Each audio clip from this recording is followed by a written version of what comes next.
Welcome to the Startup Competitors Podcast, where we talk with early-stage entrepreneurs to understand what information they use to inform product roadmap, strategy, and market differentiation. Welcome to the podcast. Today we have Jeb Banner with Boardable. Jeb, welcome to the podcast. Thanks, Mike. Thanks for having me. Why don't we start off with a quick overview of Boardable and what you guys do? Great.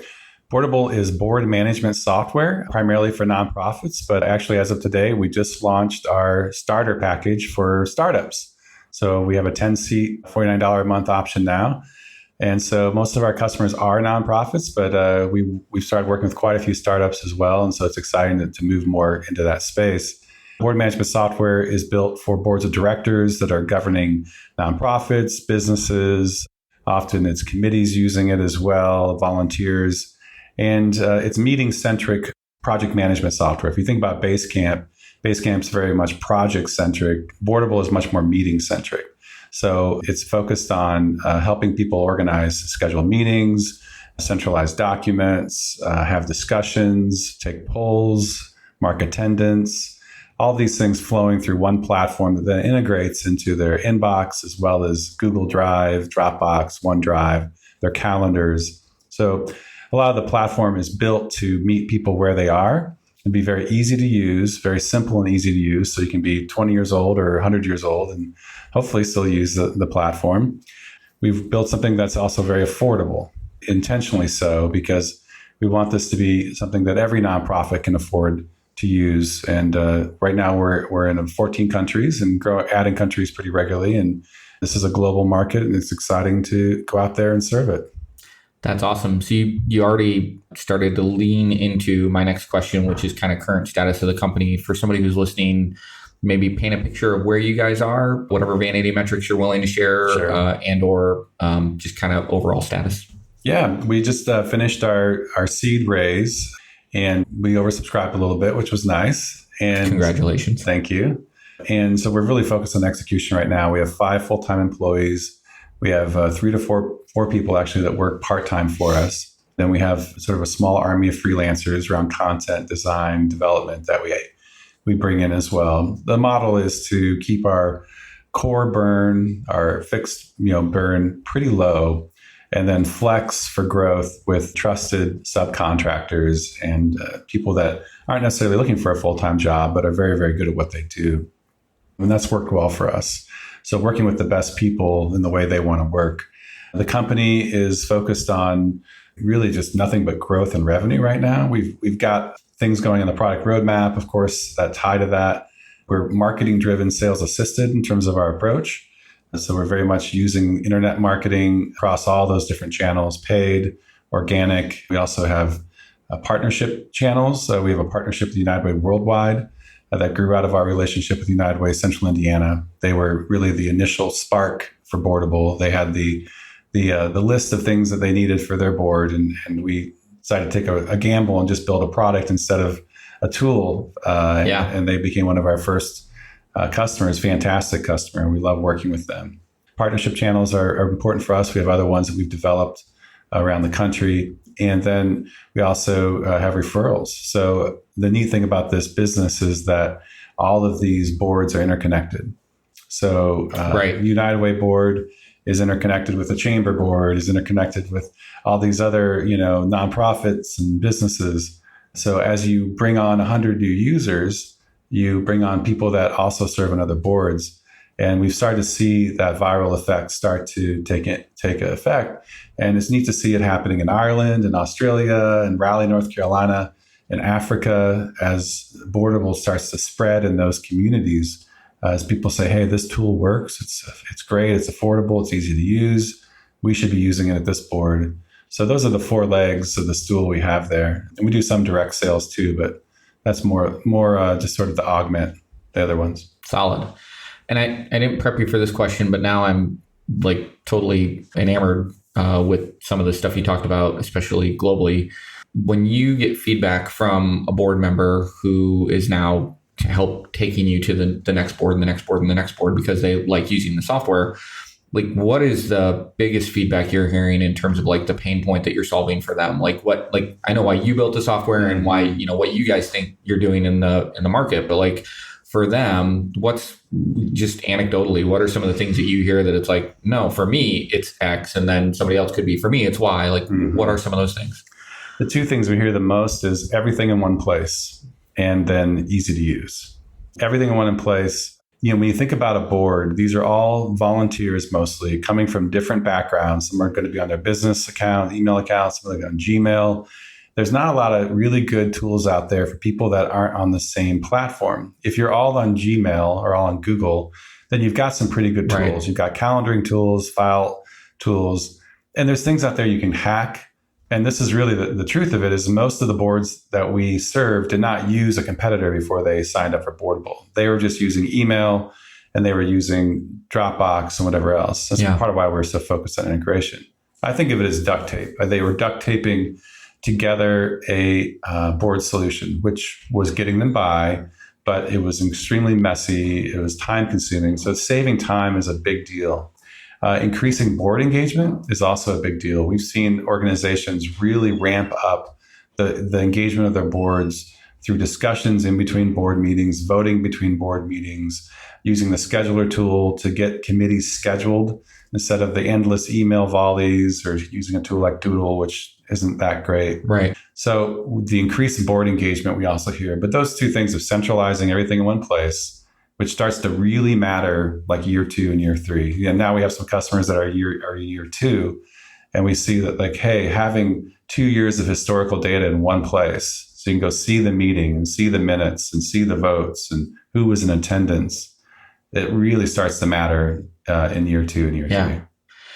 Talk a little bit about the process of, it's not a pivot, but going after a new market with startup boards, and a little bit of whether that was a push or a pull. Was that you guys saying, no, we need to do this? Was it Boardable member users saying, well, I'm on these boards too. Why can't I use it here? Like, can you talk a little bit about how you guys got there? Well, of course, we're a startup and we use Boardable, every week. Eat your own dog food. We eat our own dog food. We use it for our advisory board, for our team. Boardable is actually a great tool for internal meeting management. So if you're having a weekly meeting that you always have, and you want to have that, permanent document of what happened in that meeting, it's great, actually. Again, you see who was there, you see any documents you discussed. It integrates with Google Drive. So anything that you're doing in a shared environment, which we do a lot of in terms of spreadsheets, sales sheets, et cetera, pulls right in. So you can go back, we can go back now to 2016 and see how we've evolved and changed just from looking at our Boardable account for the startup team. So we saw the use and we were like, hey, this is really effective. And of course, all startups, or at least most startups, have boards. A lot of them have advisory boards. And frankly, it's just good governance to use a tool to have everything in one place. So you're not running around hunting for bylaws and agreements and whatever it might be later. And it's just much more professional to do that. The problem has been is that our smallest package was 20 seats and $99 a month. Most startup boards are, 4 or 5 people, maybe 6, 7. So we needed to get an offering out there that was smaller. And we also just saw the opportunity to start marketing to that market based upon some companies that started coming to us. And it's neat to see that happen. And we're like, hey, this is the tip of the iceberg. So let's just go for it.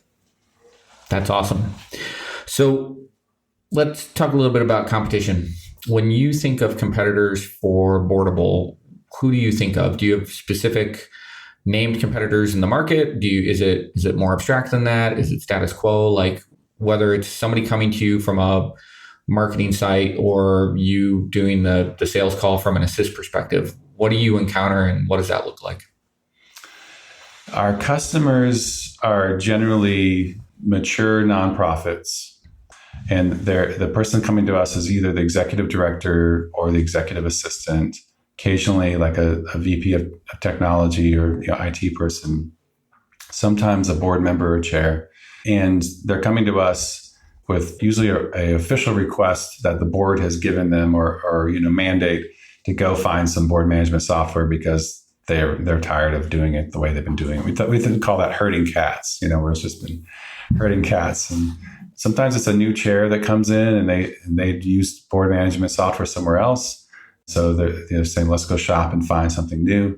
Other times it's just, look, we needed to get this tool. There's a lot of push, I think, coming from the millennial generation and Gen Xers to use software in the board environment. I think the boomers just, they've always done it with email. It's kind of what they know. And there's resistance there. And adoption's a challenge in this space because you can get 80% of the board using it and 20% not using it. And then that can be a little painful at times because like, okay, why didn't you RSVP? Dragging those laggards along can be challenging. So those are usually, more mature nonprofits that are not using anything and coming to us looking for a solution. I don't know if I completely answered your question there, but. Do you have one or two existing competitors in the space of board management packages that whether they're legacy? Is there anybody who's like even going after you directly in terms of like, no, we also want to be the base camp of board management, right? We want to be the super simple, super easy to set up and use. Or are you kind of alone in your swim lane? We certainly have competitors. We have at least a dozen that we pay pretty close attention to and that we run into. In Indiana, we have Passageways up in Lafayette. They're a little bit more in the hospital board space, a little bit more in the regulated side of things in terms of HIPAA compliance. And they're cracking a slightly different nut, but it's still board management software. We have the really big competitor with Diligent, who was purchased by Insight Ventures for $630 million a year and a half, 2 years ago. And they've since then gobbled up Board Effect as well as I think Board Pack and one or two others. So they're doing a roll up in the space. They're doing it very quietly. There's not a lot of PR out there about it. You kind of find out about it when a prospective customer comes to you and says, hey, they purchased BoardMax. Now they want us to move to Board Effect. And that's an opportunity for us. So we respect what they're doing. They're solving a bit of a different problem. They're solving more for publicly traded companies, at least Diligent is. Now, Board Effect is more of a direct competitor who's sort of their junior version, if you will, at this point. Good product, much more expensive than Boardable. Also has some bells and whistles that, frankly, a lot of people don't need, but they might think they need, like a board packet builder, which is nice. It's definitely a nice to have. For some boards, it's a need to have. And when that's a need to have, we tell them that's a good product and you need to make that investment. In our space, in terms of the marketing-driven community nonprofit space, there's a couple. Curio is interesting. They're kind of solving more just the volunteer management as well as board engagement piece. I like what they're doing. I think of them as competitor, even though they're kind of like a little bit left of center to us. They're a little bit more everything, sort of not just board management. And then there's a company called boardmanagement.com, which is very similar in terms of feature set, but they're just kind of, it's hard to say. I'm not sure if they're really a real company because I can't find anything out about them. It's really strange. I think it might be an entrepreneur that spun up a really good, marketing website. Studio project for a consulting firm or something like that. Yeah. I mean, kudos to them. They own boardmanagement.com and they're winning search organically and not spending a lot of money. So it's an interesting space. So there's a big opening in the middle. And in the sense of like all of these, the 1.5 million nonprofits in the US, 10 million worldwide, then get into startups and all these other organizations that can't afford and really don't need the bells and whistles of a Board Effect or a Diligent. And there's a number of other, or Passageways who are more expensive than us as well. But again, good products. I think sometimes their usability isn't where it needs to be, especially for the boards that we're serving, where you need it to be very, very simple and easy. Yeah.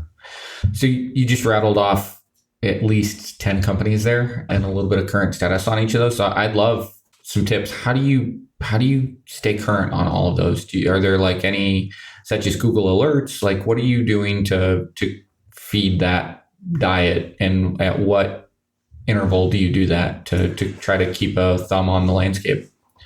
There's kind of two pieces of that. There's, maybe three. One is the demos we do with prospective customers are very informing in terms of our competition.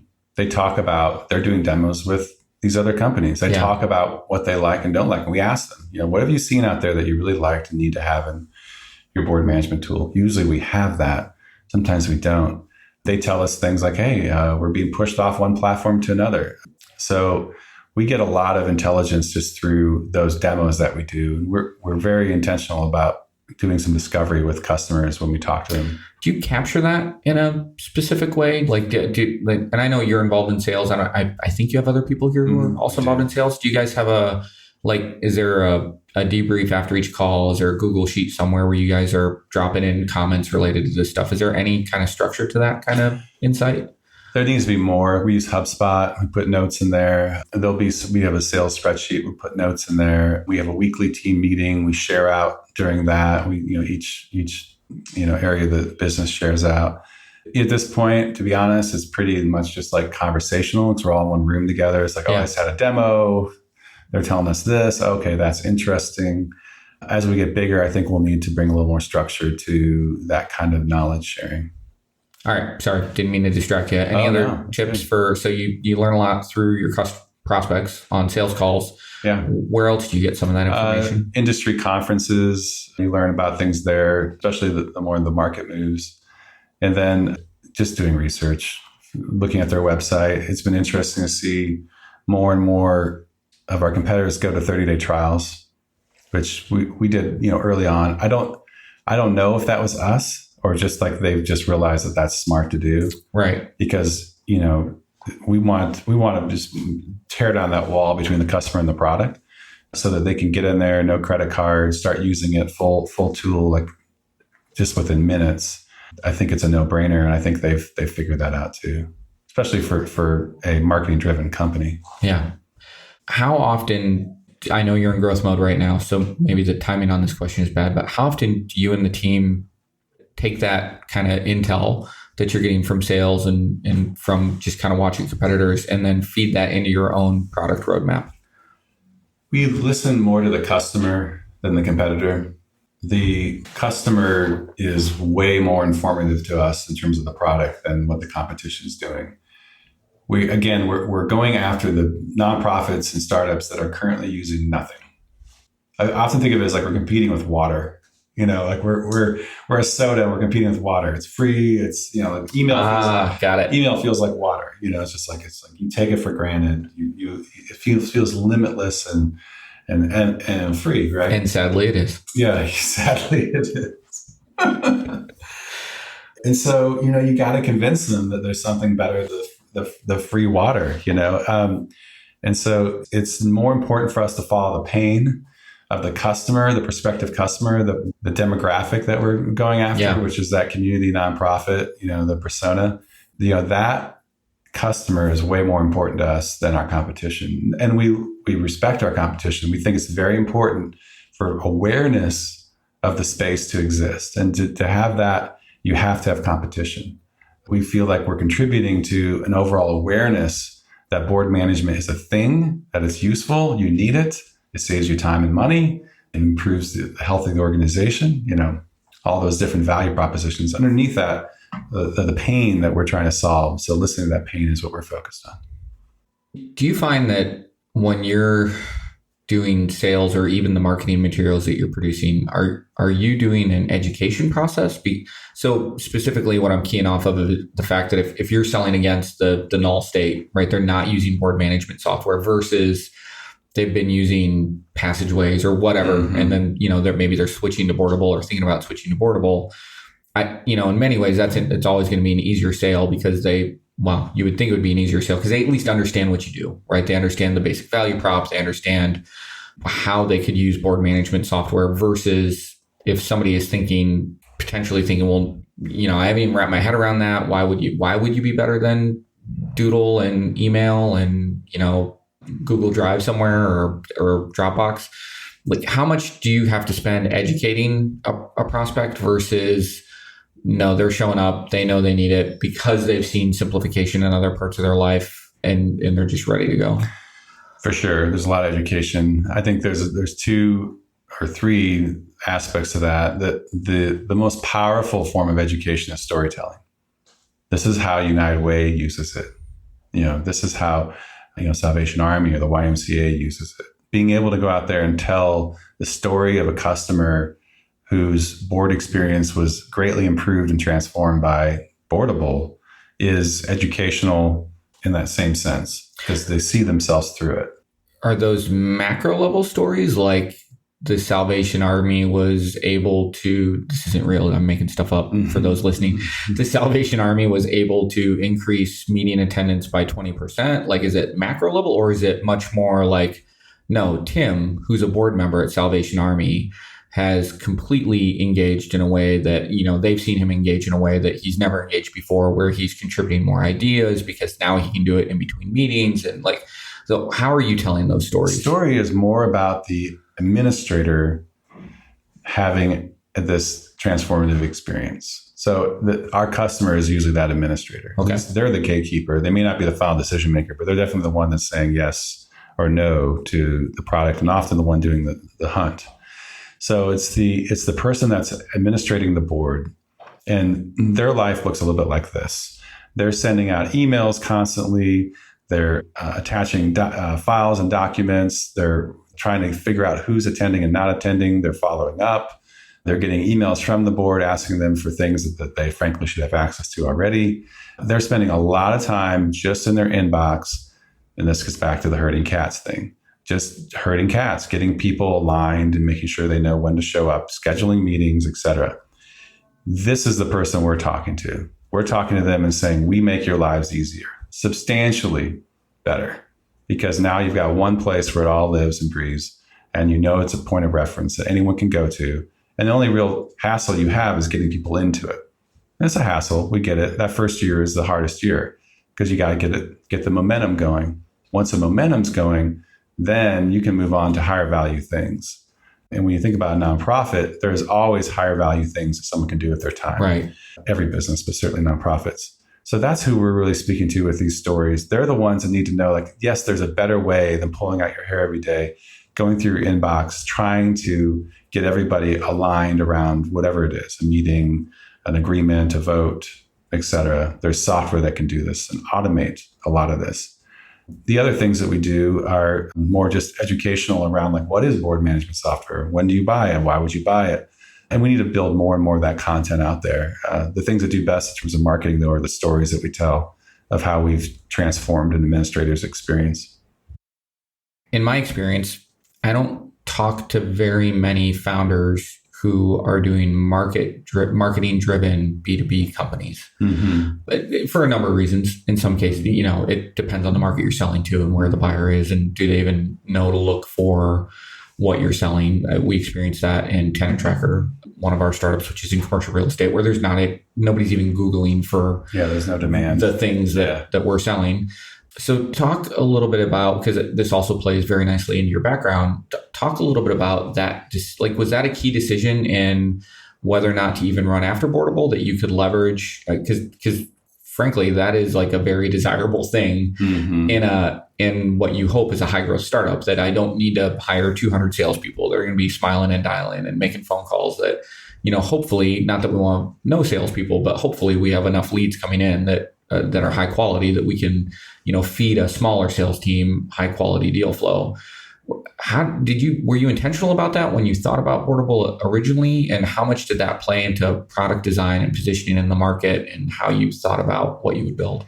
Absolutely. That was a day one consideration, because we knew that there was an opportunity to bring a self-service product to the space via marketing-driven, sales-assisted methods.